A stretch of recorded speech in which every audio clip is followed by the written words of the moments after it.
G'day folks, and welcome to What Lies in the Sunday Telegraph, a weekly exploration of what passes for Australia's #1 selling newspaper. Just keeping on going, staying in a routine with this at the moment. I know it's very strange times. This project started under sunnier skies. Anyway, here we have the Sunday Telegraph. What's inside? Let's apply the power of critical thinking. The Last Dance, inside story of how a night of singing and dancing turned into a coronavirus nightmare, pages 12 to 15. The picture is of Ruby Princess passengers perform hours before they docked in Sydney. Some other passengers were showing signs of sickness, but nobody knew the coronavirus horror that lay ahead. And then it's got a strap of Ruby Princess bombshell, and then bad call, exclusive, the mystery midnight phone message that allowed Death Ship to dock.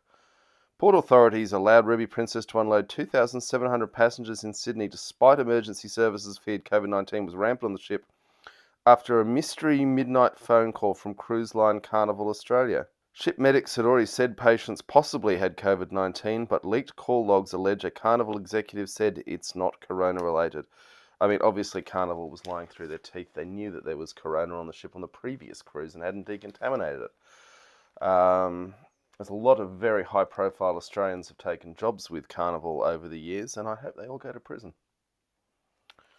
They won't. It's Australia. Powerful people don't. We've also got on the side, It's a Maths Baby, glossy Stella Mag inside. I vaguely recall those people, but maybe we'll find out. We normally skip over Stella, but who knows. And then Suburban Skyscraper, 20 stories added to the tallest tower in the neighbourhood, page 5. All right, let's see what we got. So page 2 is a Westpac ad. So the banks are basically fighting each other for the high-profile spaces to tell us how much they love us and care for us. Police say stop maths dramas. Overworked police will warn Channel 9, Endemol Shine and celebrity agents that they do not have the time to be unwitting participants in the next season of Married at First Sight. Multiple contestants have filed police reports in recent years, sometimes with a paparazzo in tow, leaving police bemused and frustrated, especially when it later becomes a storyline on the TV show. I'm going to go to Channel 9 myself before the next series airs to say this is something you need to warn all the contestants about, a senior police officer who asked to remain anonymous told the Sunday Telegraph. It has happened a lot this year. We take all police reports seriously, but what's happening with maths contestants is a G-up. We're in the midst of 24/7 dramas. Wow. Right, Liam Hemsworth is trying to rebuild his life and forgetting Miley Cyrus. He's doing this by skateboarding on a highway with no protective equipment, so that's working well. Good photo, though. They're lifting out of what he told Men's Health magazine. Cool. Good scoop for Men's Health magazine. There's a mention of the Kennedy family people who've gone missing on a canoeing trip. I believe they've been found dead now. Now, here's a piece of ghoulish capitalism. Here's where home prices are set to fall. Home prices in Sydney's inner suburbs and areas with a glut of apartments could see the biggest price falls during the virus crisis. Get your deposits ready. Get your authorised finance ready to go. And so Mixed Picks has been relegated once again to page 4. This is supposedly, and they devote a whole page high up in the newspaper to it, well, towards the front of the newspaper to it, supposedly the best things that are in this newspaper, as chosen by its editor. And what have we got here? Look who's had a makeover. Right. Number 2, how to make health meals out of tinned food. Probably more useful. Number 3, inside the Ruby Princess, a behind-the-scenes investigation how one fateful cruise led to an explosion of coronavirus cases.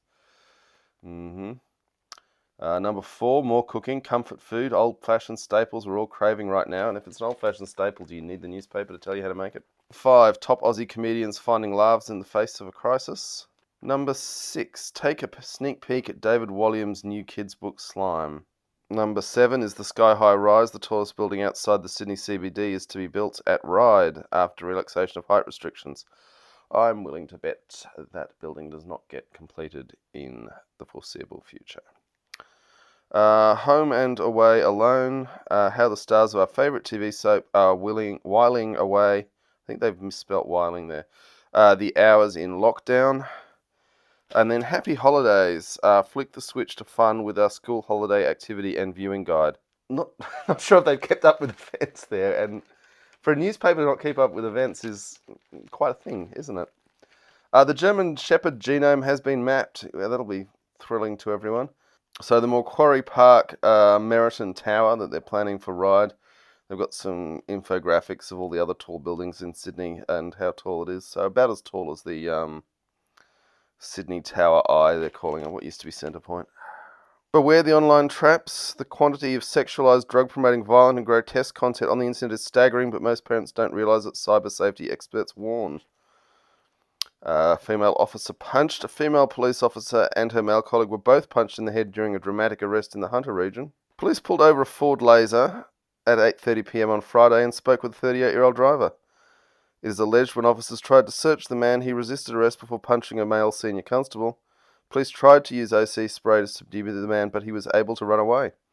When police caught up and tried to arrest the driver again, he allegedly punched the female officer, also a senior constable, in the head. He was finally arrested and charged with assaulting police and resisting arrest. No mention of what they found in the search. Odd. I assume that means they found nothing, which makes the whole thing very strange. Double death charges. A man has been charged over a car crash that killed a mother and her baby. Ooh. Right, so now we're on to the coronavirus specials. 10 new things to know.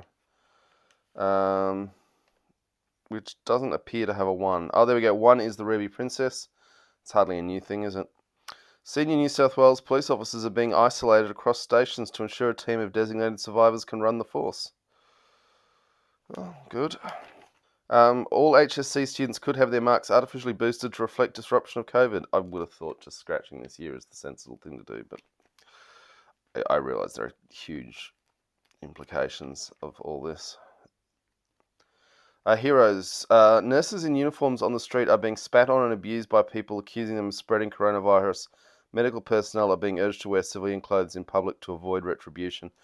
In the US, there are stories that medical staff are being evicted from their apartments because the apartment owners don't want someone bringing the disease in. And as a society, we need to start shooting these people. Probably not. I'm not seriously advocating shooting them. It's just kind of, it'd be nice, wouldn't it? Then in the toilet paper hoarders. Right, hospitals are trialling bedless exams by giving patients virtual checkups via questionnaires. GP surgeries are setting up pop-up testing centres at their clinics to keep patients separated. And Campbelltown Hospital had no children patients for the first time in 30 years. Jobless. Suburbs with high numbers of young workers hardest hit. Who would have thought? Coastal town jobless rates soar. 50 suburbs hit hard. I mean, yeah. This is not news, is it? Shopping. Coles and Woolies to give people with disabilities home delivery priority. Yeah, right.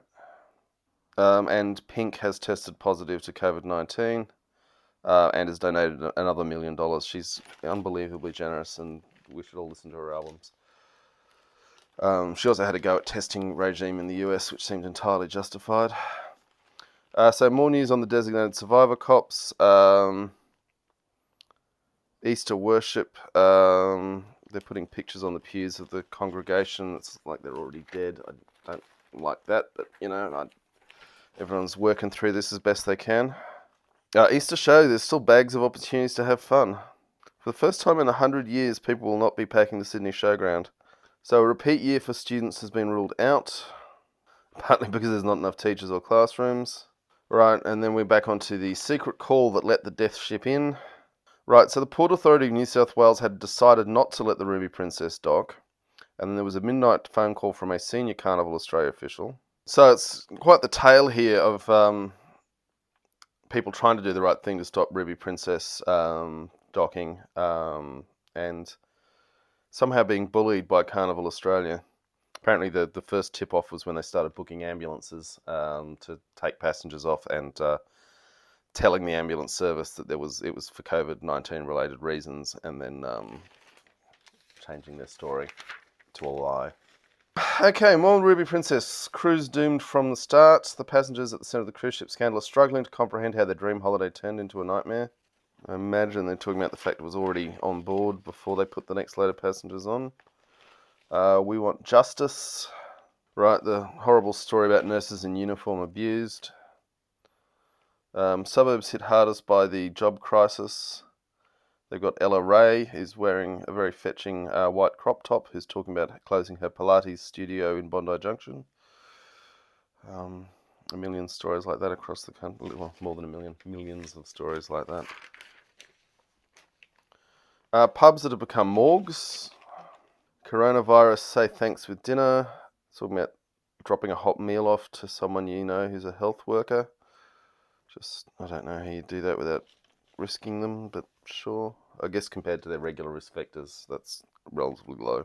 People having online parties, people starting up pen pals.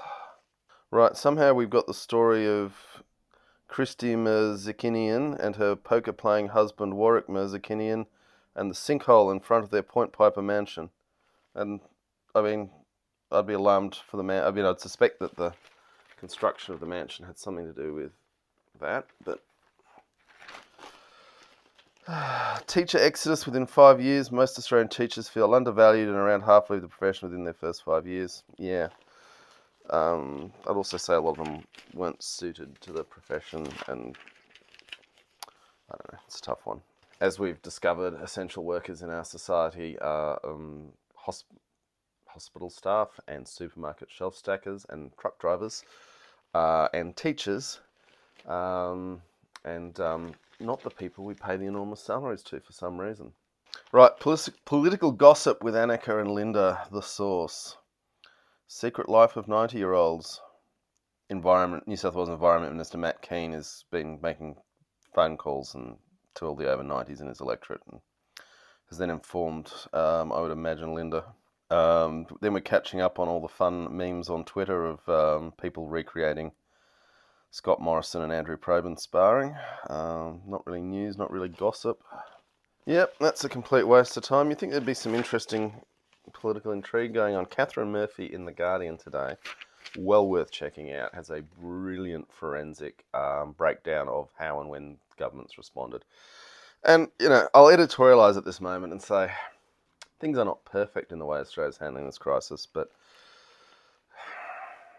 it looks like we're sort of getting it under control, and the government is doing as good a job as could be asked in such extraordinary times. I'm sure there'll be things to pick apart later, but let's acknowledge that positive.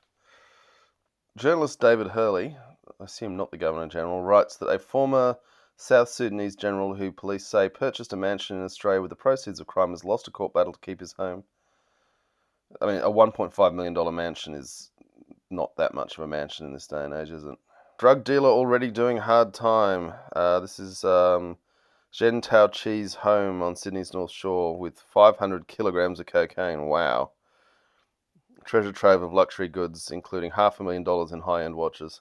Yeah, once a watch gets over about, I would say, $1,000 in value, you've got to question how its owner earned that, don't you? Unless they're actually a technical diver. Maybe a skydiver.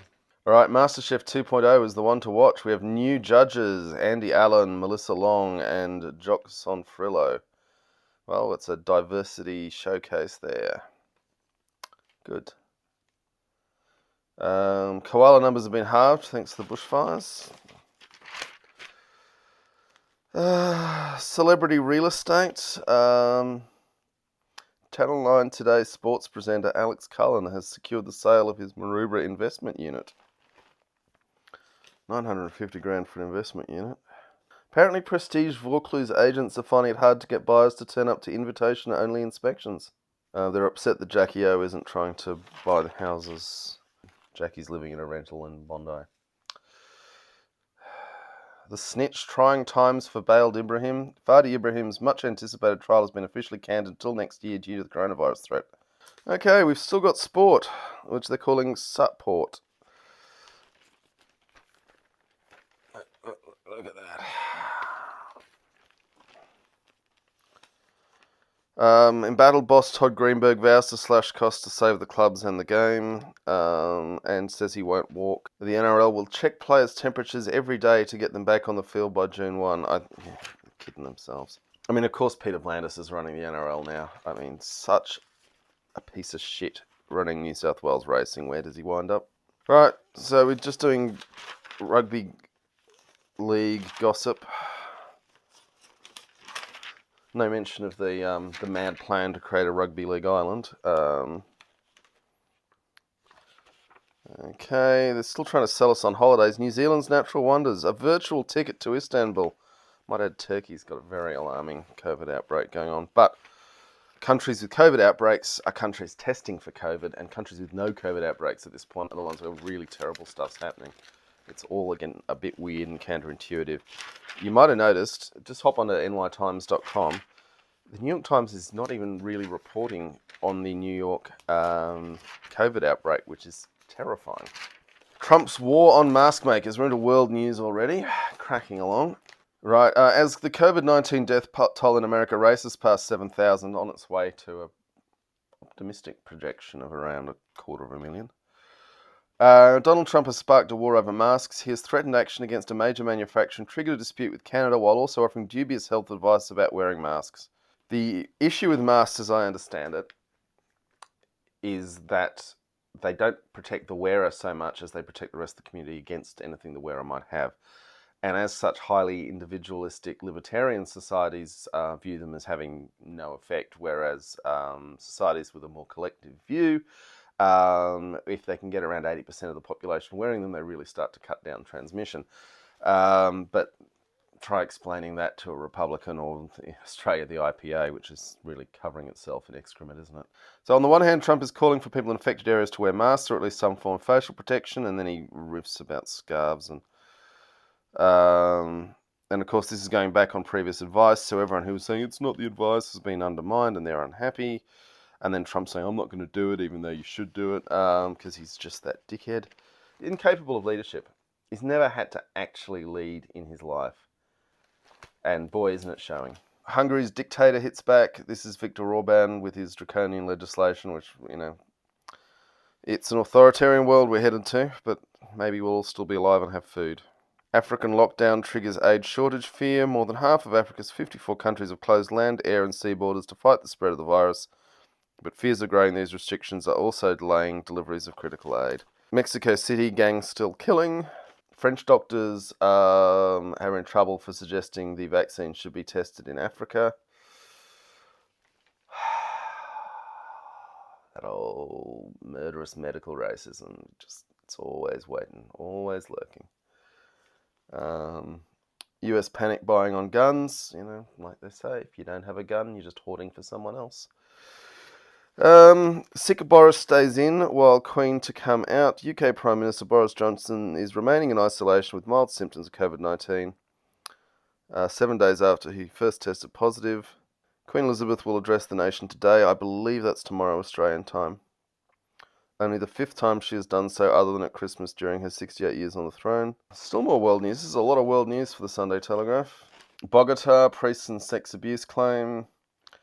Brussels, EU backs US power plan. The European Union has given its support for a US plan for a transitional government in Venezuela and subsequent lifting of economic sanctions.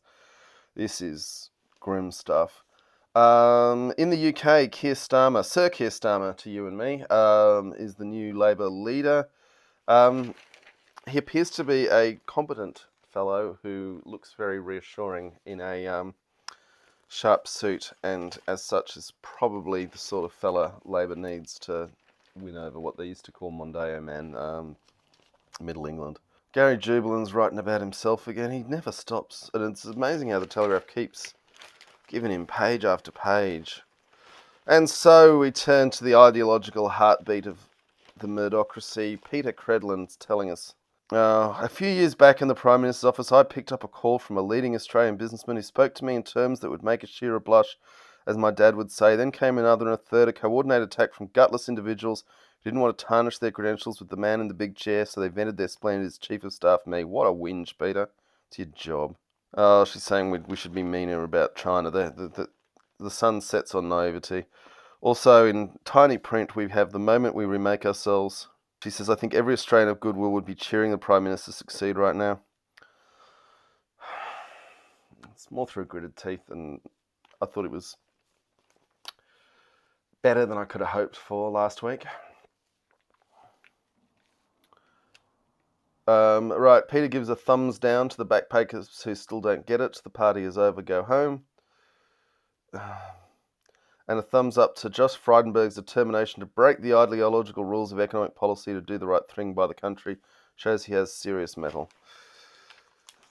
I think there's a lot of fear in the ruling classes, and that's good.